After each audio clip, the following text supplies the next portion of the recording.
pendengar setiap podcast. Kali ini podcast balik lagi nih dengan segmen Cuap-Cuap COA. Udah pada denger segmen Senior Talks belum? Kalau belum, boleh banget silaturahmi ke segmen Let's Talk About Career bareng Kak Hafiz Nalfiando sebagai narasumber dari Biokimia 49. Nah, episode Cuap-Cuap COA kali ini hadir mengupas topik mengenai pengabdian masyarakat. Topik tersebut tak kalah seru dan informatif loh dari episode podcast sebelumnya. Bener banget nih, pastinya udah pada paham dong topik apa aja sih yang akan kita bahas. Di sini kita bakal ngobrol-ngobrol seputar program pengabdian masyarakat. Selain ada kita berdua nih, kita bakal ngobrol ditemenin sama kakak cantik dari perwakilan salah satu UKM yang ada di IPB.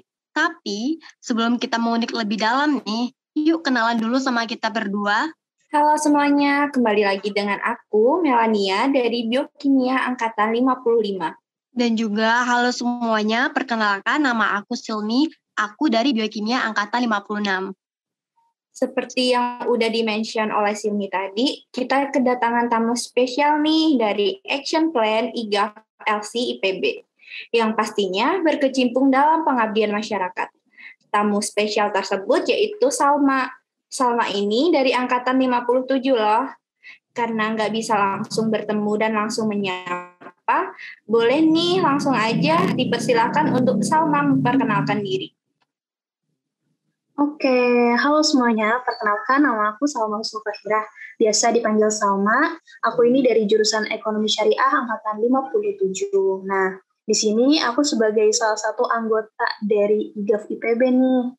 Halo Salma, kita mau ngucapin terima kasih banyak nih buat Salma karena udah bersedia meluangkan waktunya padahal di tengah kesibukannya di IGAF dan bisa menjadi narasumber di podcast episode 3 ini. Iya Kak, sama-sama. Aku juga makasih banget buat Krebs nih yang udah ngundang IGAF gitu buat diskusi bareng tentang pengabdian masyarakat.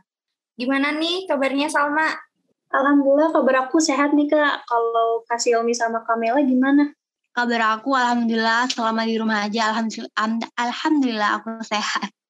Kabar aku sendiri juga alhamdulillah sehat. Nah, COVID sekarang kan sedang naik-naiknya nih. Untuk teman-teman pendengar setiap podcast, selain tetap menjaga protokol kesehatan dan mematuhi PPKM, jangan lupa ya tetap vaksinasi. Bener nih, stay safe ya kawan-kawan. Oh iya, Salma sekarang lagi ada di mana nih? Kalau aku alhamdulillah lagi di rumah aja nih Kak, karena kan emang nggak boleh kemana-mana karena lagi PPKM gini. Terus juga ya itu sih, aku walaupun rumahnya di Bogor tapi jarang banget gitu datang ke IPB karena lumayan jauh gitu. Ya nih, nah mengenai soal UAS nih, kan ini udah selesai UAS ya Salma. Setelah melewati badai UAS, semoga nilai kita semua di IPB Mobile semua menjadi green campus semua ya.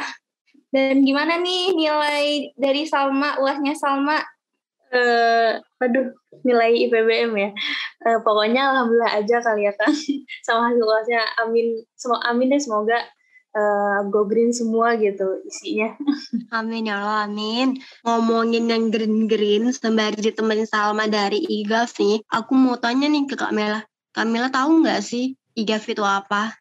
Indonesian Green Action Forum kan? Aku tahu dong yang bentar lagi ngadain big event Ozone Day. Iya kan Sal? Iya benar banget Kak. Jadi emang Ozone Day ini mega prokernya IGAF gitu dalam rangka memperingati Hari Perlindungan Ozon Sedunia. Nah, akan ada beberapa event yang seru nih yang lagi IGAF persiapin. Jadi jangan lupa ya kepada pendengar setiap podcast untuk memeriahkan event Ozone Day nanti. Nah iya bener banget, salah satu bentuk cinta kita ke lingkungan itu tuh bukan hanya melulu tentang sampah plastik aja guys, ozon pun harus kita lindungi. Nah, ngomong-ngomong mengenai IGAF nih, Krebs juga punya loh divisi yang bergerak di bidang lingkungan, yaitu divisi Krebs on Action atau biasa disebut dengan COA.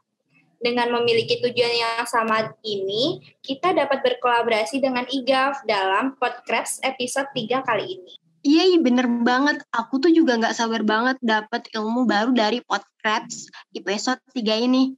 Oh ya Salma, kalau ngomongin IGAF nih, boleh dong dijelasin apa sih IGAF itu? Oke, jadi Benar banget kan tadi apa yang udah dibilang sama Kamela, IGAF itu singkatan dari Indonesian Green Action Forum. Dan sesuai namanya nih, Green Action Forum udah kelihatan banget kan kalau IGAF ini bergerak di bidang lingkungan. Nah, tujuannya apa sih? Tujuannya itu untuk mewadahi minat dan kepedulian mahasiswa IPB terhadap lingkungan. Nah, untuk kegiatan IGAF ini nggak hanya di lingkup IPB, tapi juga di luar IPB, bahkan cakupannya sampai internasional gitu, karena IGAF ini menjalin kerjasama dengan komunitas atau organisasi lokal, bahkan internasional. Gitu. Terus juga IGAF ini sebenarnya bergerak di 3 aspek. Gitu. Ada aspek kajian, aksi, dan edukasi. Sedang jumlah divisi di IGAF itu ada 7. Itu ada BPH, ada divisi internal, kemudian ada divisi action plan, itu divisi yang fokus pada program kerja turun lapang gitu. Kemudian ada juga nih divisi SIP, yaitu divisi yang membahas atau mengkaji isu-isu lingkungan. Nah, terus juga ada nih divisi MIC yang menyajikan informasi gitu tentang lingkungan lewat infografis, podcast, atau comic strip. Terus juga ada divisi kreatif ekopreneur gitu yang mengolah barang-barang bekas menjadi barang-barang yang lebih berkualitas gitu. Bahkan barangnya itu jadi bisa dijual gitu. Nah, kemudian yang terakhir ada divisi PRP atau Public Relation and Partnership, yaitu divisi yang fokus pada membangun koneksi dengan komunitas atau organisasi lain.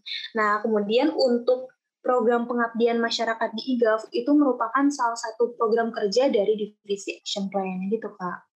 Nggak jauh beda ya dengan IGAF yang udah dijelasin oleh Salma tadi. COA juga punya loh beberapa program kerja seperti Podcraft, cuap-cuap COA yang terdiri dari 4 segmen, tutorial pembuatan pupuk organik, dan COA-gram.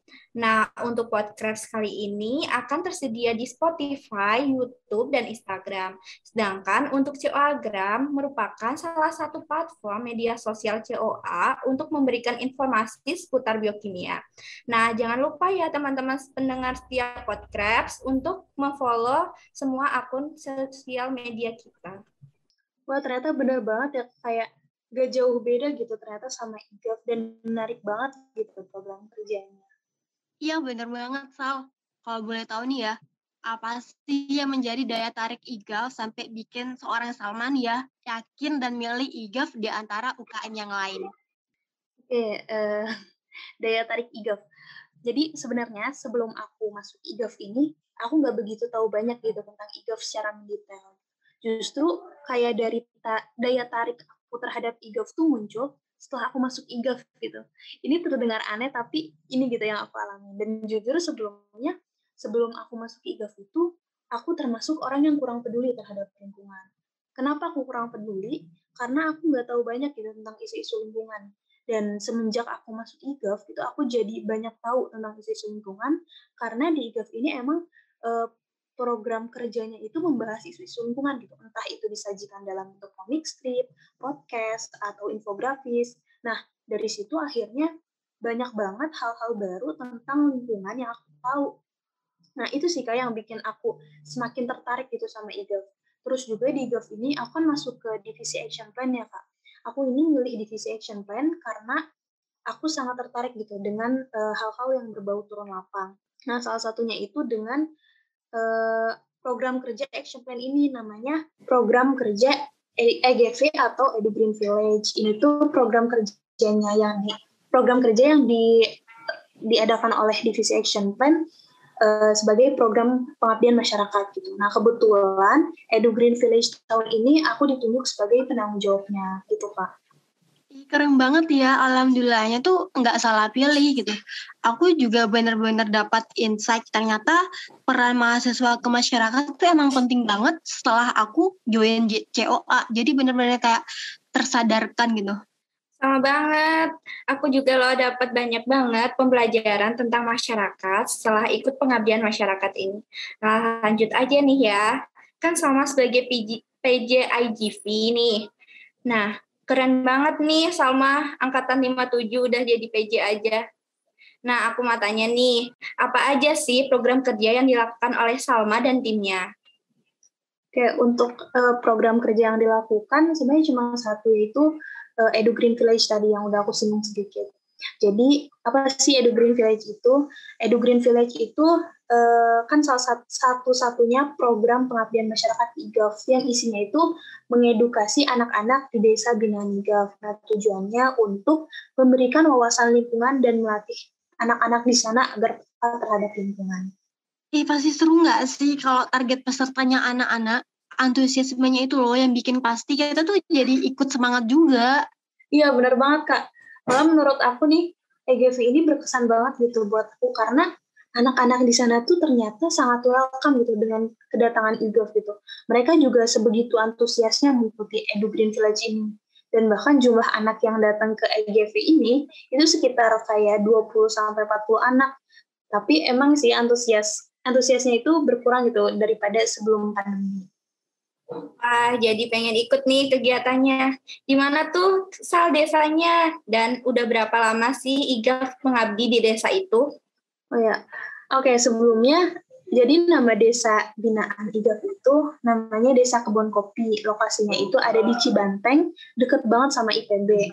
Sebenarnya aku kurang tahu juga jumlah pastinya itu udah berapa lama gitu IGAF mengabdi desa itu.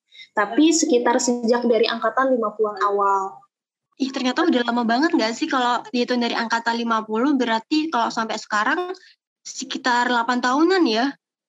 Kalau boleh tahu nih ya, gimana sih dulu awal-awal dalam menemukan sampai menentukan, ternyata desa ini nih cocok buat dijadiin desa binaan dari sisi IGAF sendiri.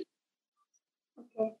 Jadi untuk menentukan desa binaan kalau dari IGAF sendiri itu penentuannya ada beberapa indikator.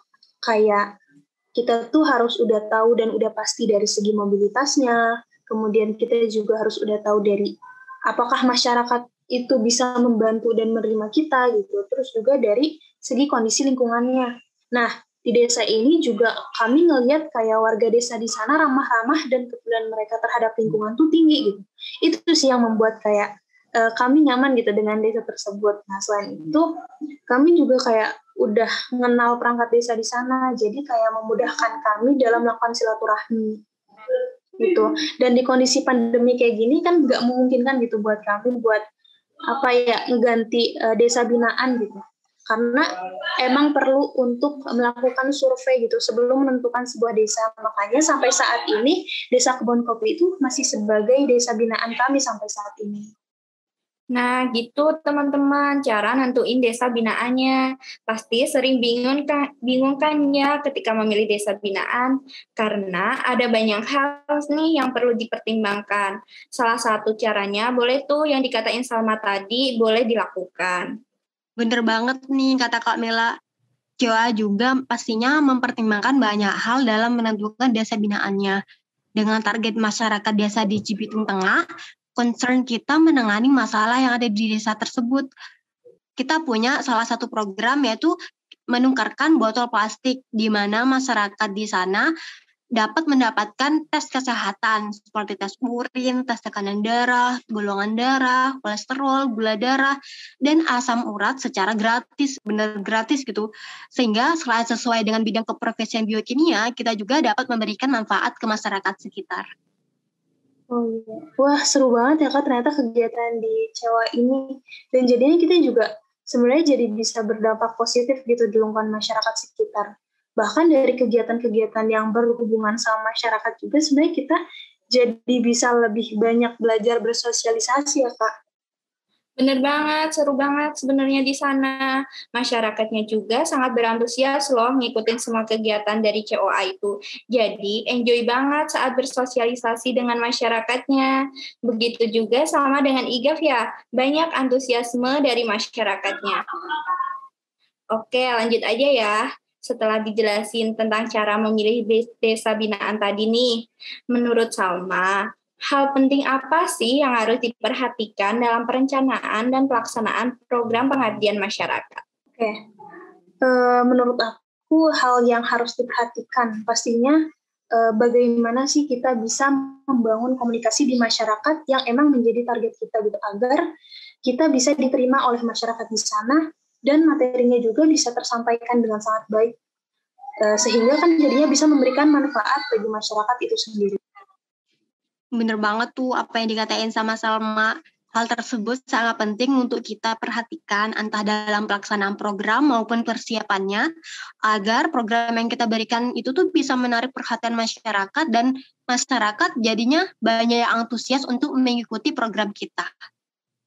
Terus selain banyaknya benefit nih, kita tuh pasti juga pernah ngalamin kesulitan kan? Nah, kalau dari pengalaman IGAF sendiri, apa aja sih kesulitan yang dihadapi dan gimana caranya kalian mengatasi kesulitan atau permasalahan tersebut? Ya, kayak iya benar banget Kak. Semuanya pasti kayak ada plus minusnya gitu. Sama halnya kayak kegiatan EGV ini, di samping ada benefitnya, pasti ada juga gitu kesulitan yang IGAF hadapi. Nah, untuk kesulitan yang IGAF hadapi itu lebih ke arah menarik perhatian audiensnya sih Kak. Karena audiensnya kita kan kebanyakan anak-anak gitu. Jadinya kayak cenderung sulit gitu untuk mengkondusifkan anak-anak di sana. Karena biasanya anak-anak kan belum memiliki minat penghijauan gitu. Jadi emang tugas kita di sini membangun minat penghijauan itu. Nah, kesulitannya itu sih Kak, menarik perhatian audiens yang kebanyakan anak-anak gitu, supaya mereka bisa fokus dengan materi yang kita bawakan. Nah, untuk cara mengatasi kesulitan tersebut, kalau dari kita sendiri itu dengan membuat metode yang menarik dalam menyampaikan materinya. Misalnya dalam bentuk games. Salah satu contohnya waktu itu kita membawakan materi tentang bagaimana sih caranya membedakan mana sampah organik dan non-organik gitu melalui games. Di mana nanti anak-anak tuh disuruh membedakan kayak macam-macam gambar sampah gitu dengan memasukkan kayak gambar-gambar itu ke kotak yang sudah kita sediakan gitu sesuai dengan macam-macam sampahnya gitu. Bener banget sih ini, soalnya masa anak-anak memang lagi di fase aktif-aktifnya kan, jadi memang mahasiswanya tuh emang harus ekstra dalam berinovasi agar program yang kita berikan tuh lancar dan dapat diterima dengan baik sama anak-anak. Nah, tahu nggak sih guys, berdasarkan pengalaman aku nih, banyak mahasiswa yang tidak tertarik, bahkan nggak mau ikut dan masih mikir 2 kali kalau diajak volunteering.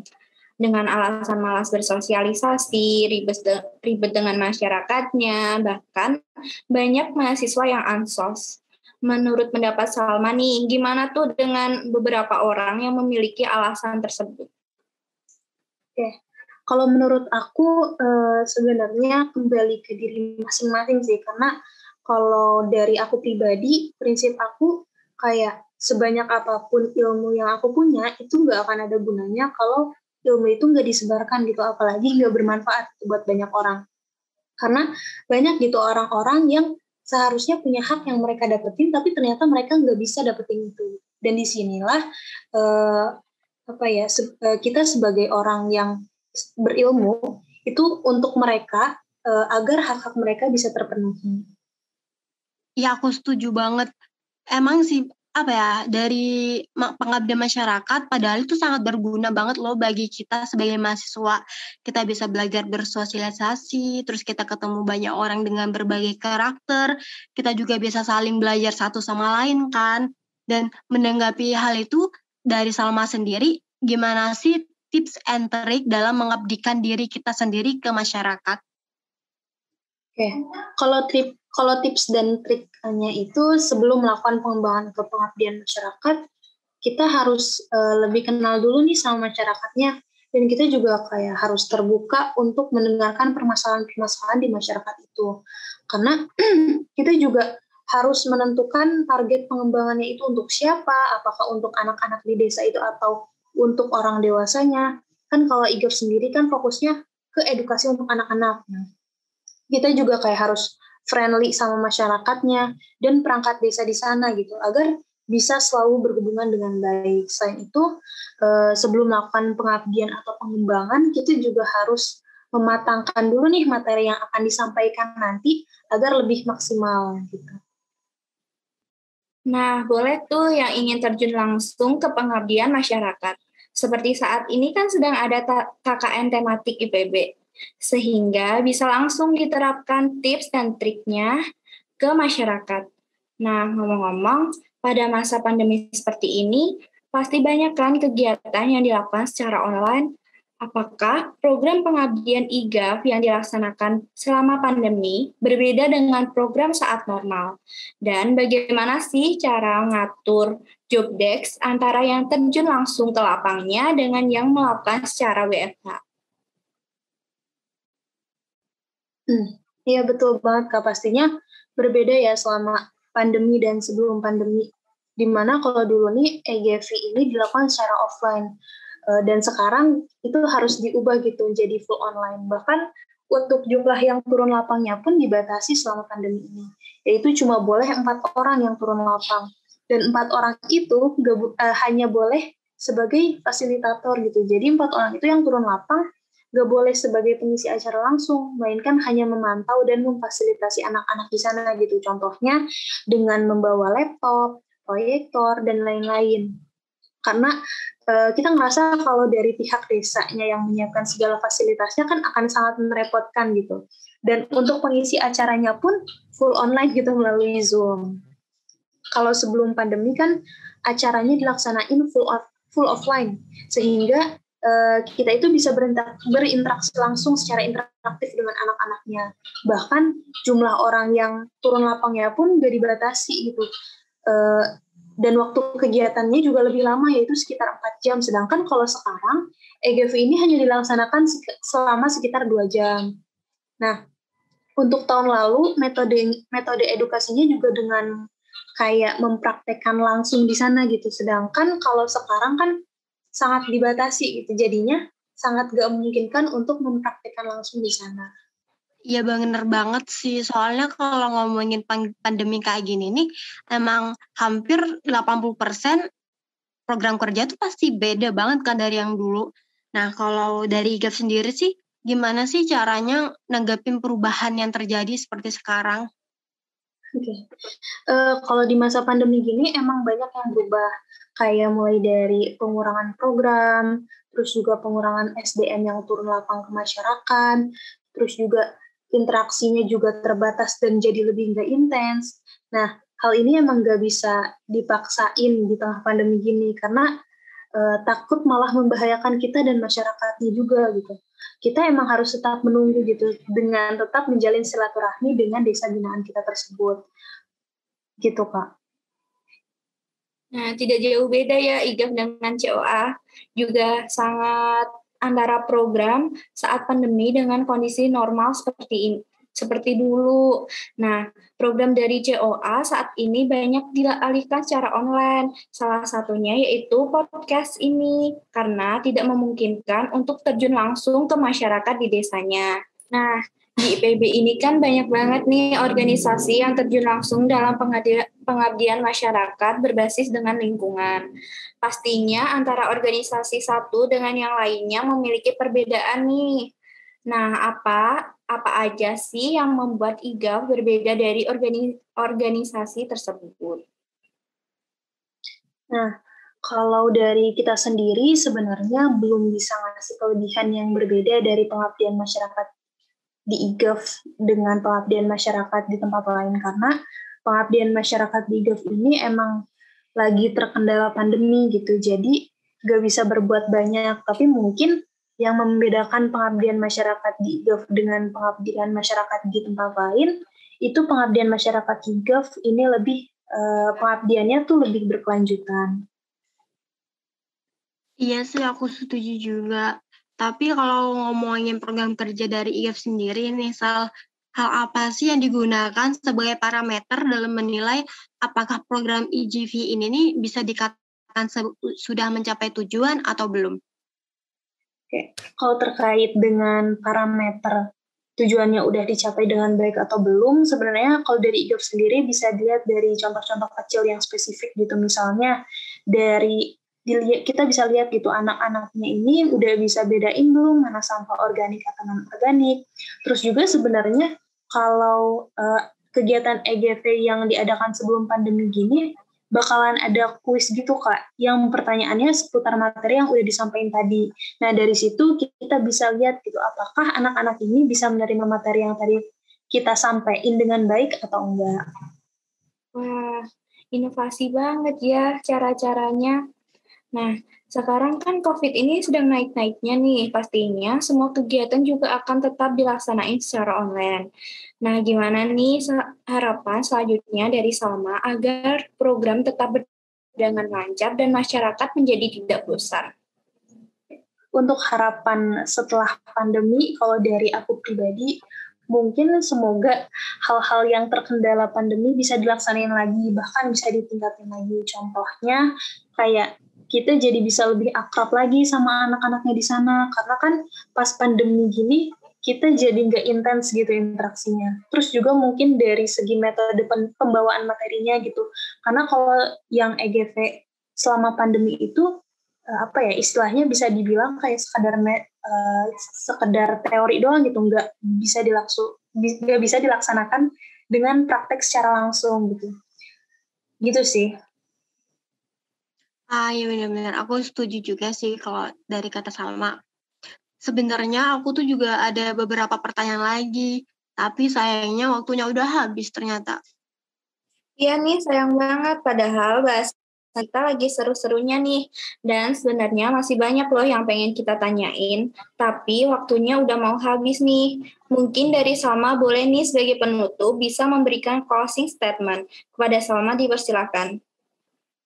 Oke, closing statement dari aku, mungkin di tengah pandemi gini banyak banget gitu yang terkendala, hal-hal yang terkendala.